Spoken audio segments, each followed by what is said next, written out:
Hello viewers, you're welcome back to Insta School. My name is Mr. Emmanuel, the economics tutor. At Insta School, we offer you interesting learning experiences that comes to you at your convenience. We have various video lessons that you will be able to subscribe to shortly to help you prepare for both your school exams as well as external exams. As you enjoy this WAEC preparatory class, be kind enough to tell your friends. And as you get your friends to register and be part of this class, we have rewards waiting for you. You can follow us on our social media platforms.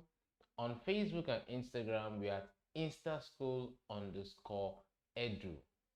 Instaschool_edu. And on Twitter, we are instaschool_live. So follow us, like our page, and get to know about our various offers and services, our promotional offers, as well as interesting learning facts. In this lesson, we will be taking questions from 2010 past WAEC questions. So let's get on to the business of the day. Question 1 says, the following are examples of economic goods except for one. Is it bottled water, air, household utensils, or shelter? Economic goods are goods that satisfy human wants and have a price or cost to it. So every economic goods must satisfy these two conditions. It must satisfy a want, it must have a price or a cost to it. So bottled water, yes, bottled water satisfies our thirst and it has a cost to it. Air, yes, air satisfies our need to breathe because without air we can't breathe. But is there a price to it? No, there is no price. Are you paying to breathe now? I'm not paying to breathe. So it is not completely, it does not qualify as an economic good. So option B is the odd one out. Let's see other options. Option C says household utensils. Yes, it satisfies our needs for things we use at home and it all comes at a price. Shelter. Shelter satisfies our need to be warm and cozy and protected against rain or sunshine, and it also comes at a cost. So our correct answer is option A. Question 2. This is a tent making factory offers dash. A tent making factory. Is it personal service, indirect service, social services, or reflex services? In the service industry, we have both direct service and indirect services. Direct services are services that are rendered to the persons who enjoy them and pay for them immediately. But indirect services are rendered to the general public. Now, the tent making factories make tents in public places. So they are usually provided or paid for by the government and not individuals. So their services are indirect. So our correct answer is option B, indirect services. Question 3. In which of the following economic systems do we have mostly private ownership of resources and individual decision making? Is it capitalist system, socialist system, mixed system, or traditional system? There are three ways or three types of economic system. We have the capitalist, socialist, and mixed economic system. In the capitalist economic system, ownership of economic resources rests majorly in the hands of the private individuals. In the socialist system, the ownership of most or bulk of the economic resources rests in the hands of the government. When in mixed economy, there is a shared ownership between the private individuals and the government. So this question says, which one do we have mostly private ownership? That is clearly the capitalist system. Option A. Question number 4. The sum of items divided by the number of items is dash. The sum of all the items divided by the number of items is the frequency, mean, median, or mode. Frequency means the number of times an observation occurs in a series, while mean is the summation of all the items divided by the number of items in the series. The median is the item that stands in the middle when the items are arranged chronologically, while mode is the item that has the highest observation or the highest frequency. So our correct answer here is option B, the mean. The mean is the sum of all the numbers divided by the number of items in the series. Question 5. Find the median of the following set of scores: 8, 9, 6, 5, and 10. Find the median. In the last question, we said the median is the number that stands in the middle if the items are arranged chronologically.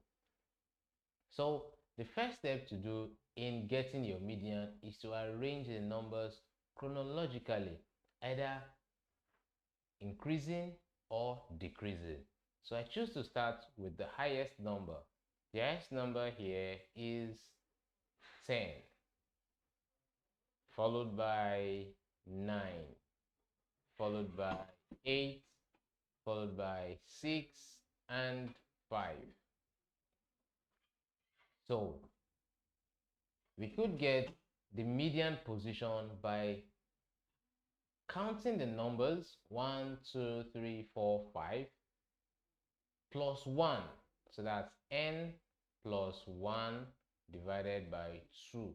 And n here is 5 plus 1. That's 6 divided by 2, which is equals to 3. So the third position is the median position. So let's see. 1, 2, 3. This is the third position. And clearly you see this is the middle. So the median number is 8. So our correct answer is option B, 8.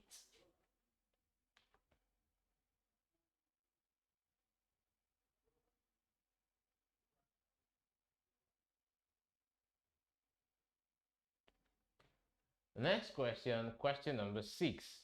Which of the following causes the demand curve to shift to the right? Which of the following causes the demand curve to shift to the right? Is it a reduction in the size of population, or an increase in the income of the buyer, or the availability of substitutes, or the decrease in price of goods? Now, a shift in the demand curve to the right signifies an increase in demand. When the demand curve shifts to the right or it shifts outward, it shows an increase in demand. So what causes an increase in demand? Is it a reduction in population size? No, a reduction in population size will lead to a decrease in demand. Option B says an increase in the income of the buyer. Yes, if your income increases, it will increase the number of a commodity that you buy. So option B is correct. But let's see other options. Option C says the availability of substitutes. And that would reduce the quantity, because if you have other things that you can buy, then it will reduce what you buy of a commodity. Option C says a decrease in price. No, decrease in price does not lead to change in demand. It only leads to change in quantity demanded. So our correct answer is option B. Option B. Question 7. Goods for which demand rises as income rises are dash. Are they complementary goods, inferior goods, normal goods, or substitutes? Now, when we're talking about changes in income and changes in demand, we're referring to income elasticity of demand. And we have two types of income elasticity of demand. We have the positive income elasticity of demand and the negative income elasticity of demand. The positive income elasticity of demand means that as the income is increasing, the quantity demanded is increasing. So that's a positive relationship. And this is usually associated to normal goods. A negative income elasticity is a situation where as income is increasing, demand is reducing. And that usually signifies inferior goods. So in this case, we're talking about a positive income elasticity because as income is increasing, demand is increasing. So that indicates a normal goods. Option C. Question 8. The slope of a supply curve is dash. The slope of a supply curve is it horizontal, uniform, positive, or vertical? This is what a supply curve looks like. It slopes upward from left to right. And this is a positive relationship because as price is increasing, quantity demanded is also increasing. And that is a positive relationship. So our correct answer here is option C, positive slope. Because as price is increasing, quantity demanded is also increasing.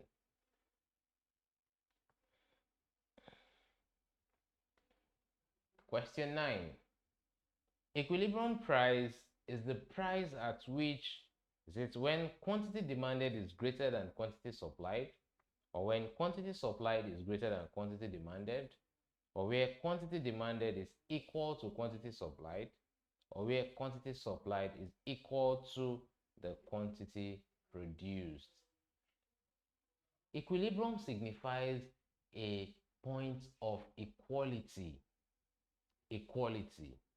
So it's not option A or option B. Now, it's not option D because most times the market is not concerned with quantity supplied being equal to quantity produced. In fact, it is not best for quantity supplied to be equal to quantity produced because we should produce in advance. So we should produce and keep some for the future.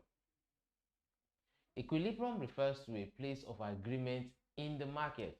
And in the market, there are two key players, the buyers and the sellers. The buyers who demand and the sellers who supply.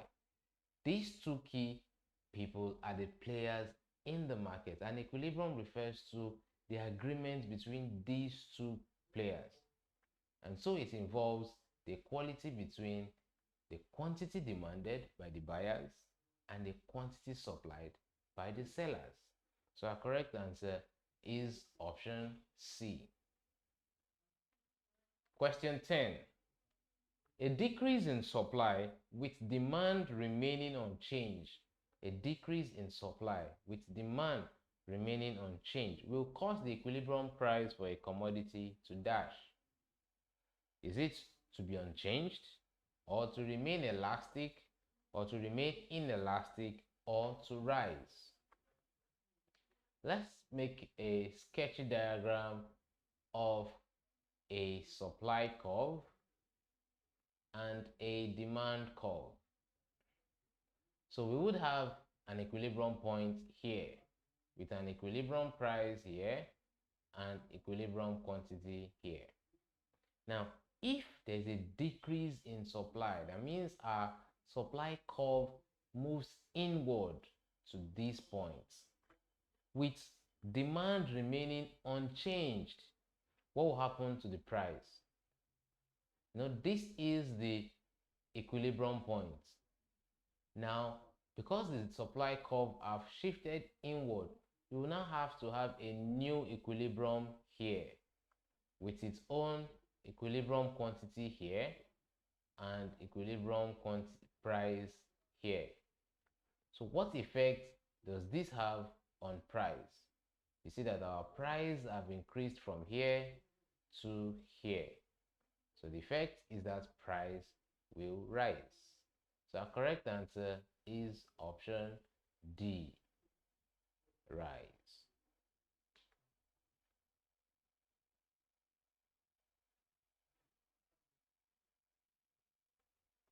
Question 11. At the highest level of total utility, marginal utility is dash. At the highest level of total utility, marginal utility is dash. Is it negative, or is it positive and falling, or is it positive and rising, or is it 0? The total utility curve is like this.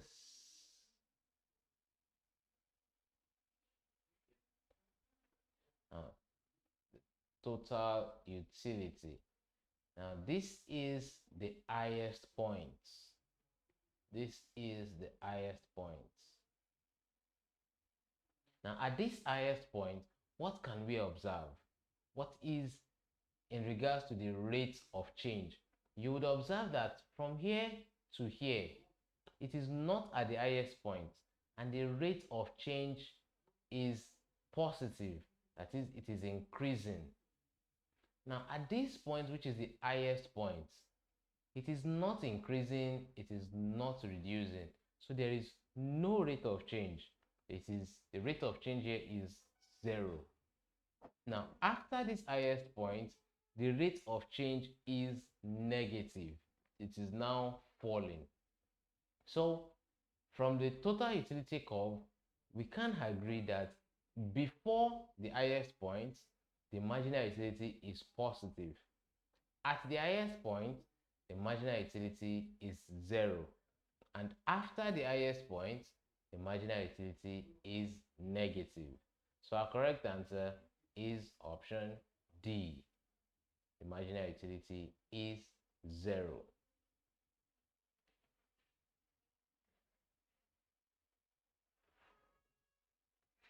Question 12. The law of diminishing marginal utility states that the more a commodity is consumed, the dash. Is it the higher the satisfaction derived from an additional unit, or the higher the price to be paid, or the lower the quantity supplied, or the lower the rate of increase in the total utility derived?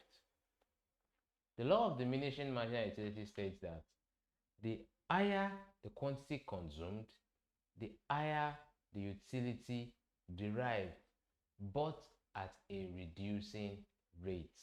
So the law acknowledges that when you consume more, you get more utility. But as you are consuming it, the increase in the marginal utility is declining. So don't make the mistake of going with option A, because it shows an incomplete statement. So option A says the higher the satisfaction derived from an additional unit. Yes, but it's incomplete, because as the satisfaction is increasing, it is increasing at a reducing rate, which is an important element in the law. And that makes our option D to be the correct answer. It says the lower the rate of increase. So it acknowledges that there is an increase, but it has a lower rate of increase. So option D is the correct answer. For those of you just joining us, my name is Mr. Emmanuel, the economics tutor at InstaSchool. You can follow us on our social media platforms to get to know about our various offers, our promotional offers, and various fun learning facts. On Instagram and Facebook, we are at instaschool_edu. And on Twitter, we are at instaschool_live. We have been taking questions from 2010 past WAEC questions, and we've done questions 1 to 12. So join us as we continue in this interesting learning journey. Question 13. Question 13 says, greater interdependence among workers is in production is associated with dash. Is it utility, manufacturing, division of labor, or factory workers? Interdependence on workers means workers working in the same organization or on the same production line being depending on each other, being waiting for each other. And this happens when we have division of labor. Division of labor is the breaking down of production processes into tasks or parts and having different workers or group of workers to handle different tasks. And when this happens, let's take for example, we divide a production process into process A, B, and C. The workers in process C would have to wait for the workers in process B, and the workers in process B will have to wait for the workers in process A. That is what we mean by interdependence, and this happens with division of labor. So our correct answer is option C, division of labor. Question number 14. If TC, FC, and VC represent total cost, fixed cost, and variable cost respectively, which of the following is correct? Is it total cost is equals to fixed cost minus variable cost, or fixed cost is equals to total cost minus variable costs, or total cost is greater than fixed cost plus variable cost, or total cost is equals to fixed cost plus variable cost? The relationship that exists between total cost, fixed cost, and variable cost is this. Fixed costs are costs that are constant in a production process. So you have a factory, the cost of renting that factory, the cost of the amount you pay, the security that watches over the factory. So those items like that do not change with the number of things that you produce. So whether you produce 10 units or 10,000 units, those costs are fixed. The variable costs are items that increases with the number of production, like raw materials, like direct labor. So if you are producing 10, you would incur the cost of 10. If you are producing 10,000, you incur the cost of 10,000. Now the total cost is the total cost incurred in producing an item.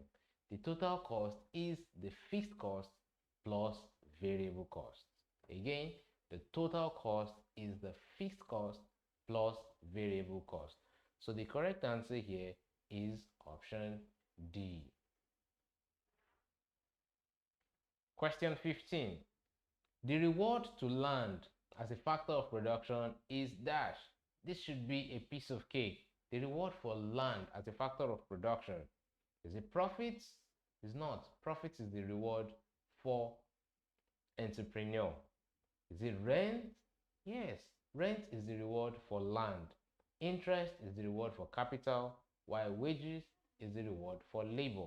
So our correct answer is option B. Question 16.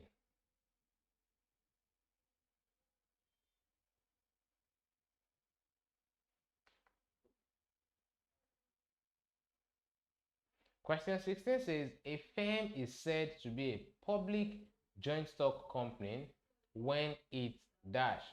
Is it when it is owned by the government, or when it sells its shares to members of the public, or when it operates as a government corporation, or when it is not legally recognized as a firm? When a firm is owned by the government, whether it's owned by the government or it operates as a government corporation, it is called a public corporation, not public joint stock company. A joint stock company is a company that is owned by a number of persons. And so it is when a company sells its shares to the public. That way, there are so many owners in the public. And so it is a company, but it is a joint stock company. So our correct answer is option B. Option B. Question 17. All the following are sources of finance to a joint stock company except one. So we've talked about what a joint stock company is. So which of the following, or how of these following would they not be able to get finance? Is it debentures, cooperative loans, shares, or bank loans? They sure can get debentures because a joint stock company is a large organization. Cooperative loans? No, cooperative loans are only available to members of a cooperative society. Joint stock companies can sell shares, yes, and they can also receive loans from the bank. But cooperative loans, they cannot access it. So the correct answer is option B. Option B. Question 18. The public sector of an economy includes dash. The public sector of an economy. Is it cooperative societies, nationalized industries, joint stock companies, or pressure groups?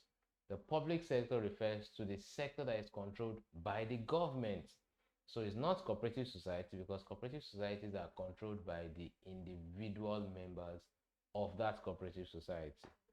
Joint stock companies are controlled by the shareholders, while pressure groups are controlled by members. Now, nationalized industries have been turned to the properties of the state, of the country, so they are controlled by the government. So our correct answer is option B, nationalized industries. Question 19. One advantage of the sole proprietorship over other forms of business is that it can dash. What is one advantage that sole proprietorship, also known as one-man business, have? Is it that it makes very high profits? No, I don't think so.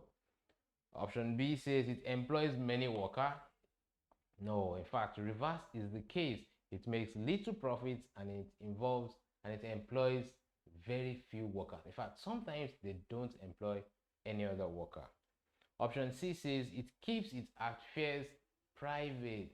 Yes, not much people know about it and they are not compelled to publish their statements of account. Option D says they produce on a very large scale. No. So we stick to option C. Option C is the most appropriate and correct answer. Small scale or sole proprietorship businesses keep their affairs private. They are not compelled to publish their accounts. Question 20. Which of the following is obtainable in a perfect market? Which of the following is obtainable in a perfect market? Is it price equals to marginal revenue greater than average revenue? Or marginal product equals to marginal cost greater than price? Or marginal revenue is less than price?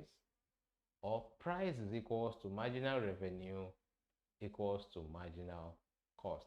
I hope you know the meaning of the greater than and less than sign, and you know the meaning of MR, AR, MC, and MP. I've mentioned them anyway. Now, in a perfectly competitive market, equilibrium is achieved where the marginal cost of a product is equal to its price, and it must be equal to the marginal revenue. What it means is that at the peak, at the equilibrium point, is when the additional cost of producing a commodity can be gotten back in the marginal revenue of the commodity or the item. And for that to be possible, it has to be equal to the price of that item.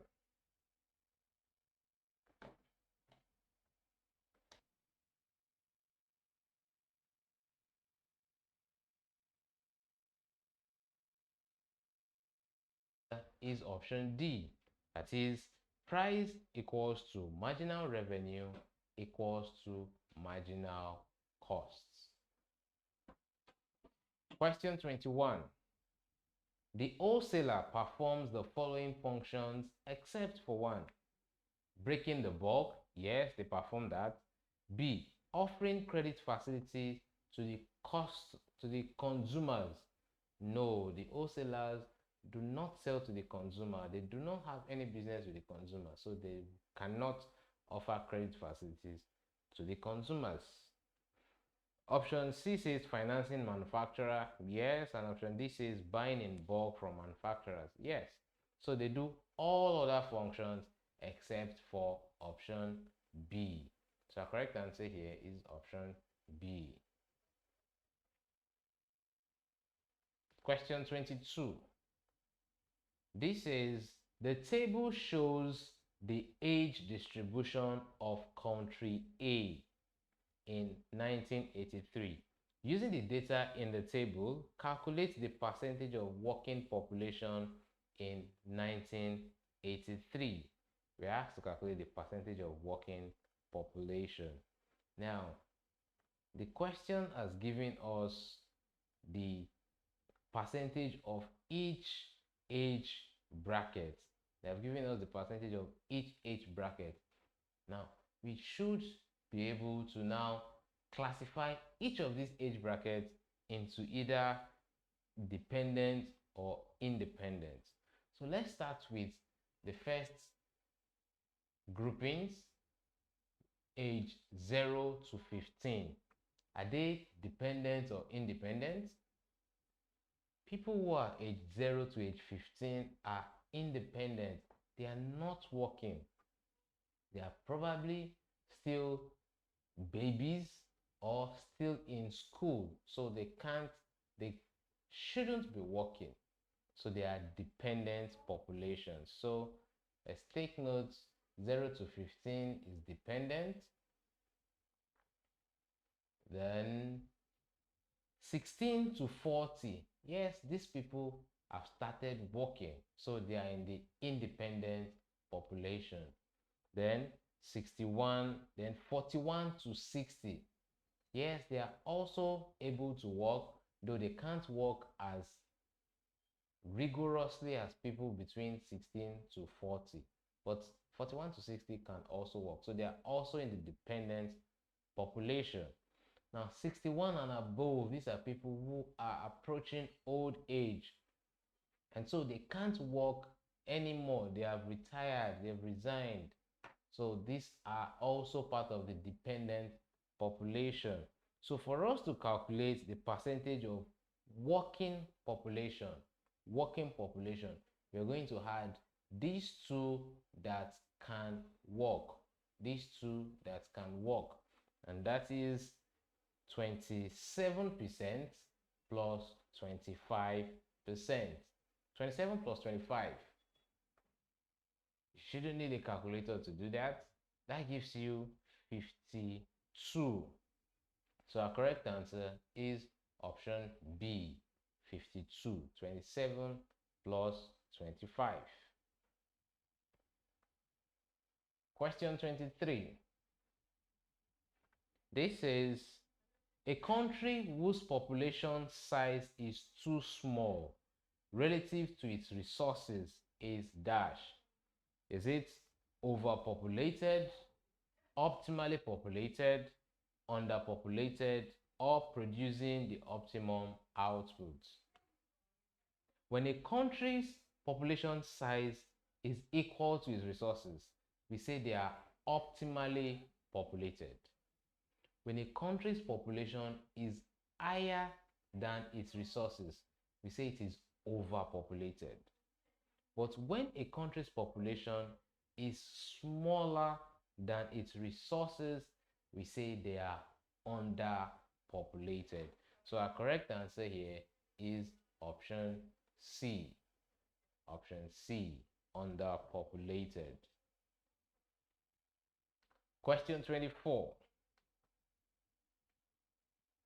This is an efficient weapon used in resolving disputes between employers and employee is dash. One of the efficient ways of resolving dispute, disagreement between employers and employee. Is it cooperation? Is it collective bargaining? Is it display of placards or legal action? Well, we can resolve disputes with display of placards and legal actions, but is it the efficient way? These things may take time. They will take time. Raising placards, going on protest, or going to court, they will take time. But which one is most efficient? It is collective bargaining. When all the aggrieved employees come together to a bargaining table, dialogue is key so they can channel a better cause for themselves. So our correct answer is option B, collective bargaining. Question 25. Which of the following does not explain why a school principal earns more salary than a school messenger? So these listed items will explain it except for one. Option A says length of training. Yes, it will explain it because the principal needs more years in school to be trained for the job. Option B says demand and supply. Yes, the demand for principal is not the same as the demand for the messenger. Equally, the supply. You can have many people who would supply their labor for messenger, but you may not have such many people to work as principal. Option C says cost of training. Yes, it costs almost nothing to train a messenger, but it costs almost a fortune to train a principal. Option D says the messenger is a non-teaching staff. No, that doesn't mean. The principal is also non-teaching. The principal is administrative, despite the fact that he may teach, but he's not in teaching staff. So option D does not explain the difference. So our correct answer here is option D. Option D. It's been quite a while we've spent together. Let's bring the class to an end at this point. I hope you've enjoyed the class as much as I have. In our next class, we're going to continue taking questions from 2010 UTME classes. Don't forget, tell your friends and bring them to register and find out the rewards we have for you. You could follow us on our social media platform. On Facebook and Instagram, we are instaschool_edu. instaschool_edu. And on Twitter, we are instaschool_live. Until we see in our next class, do have a nice time. Bye.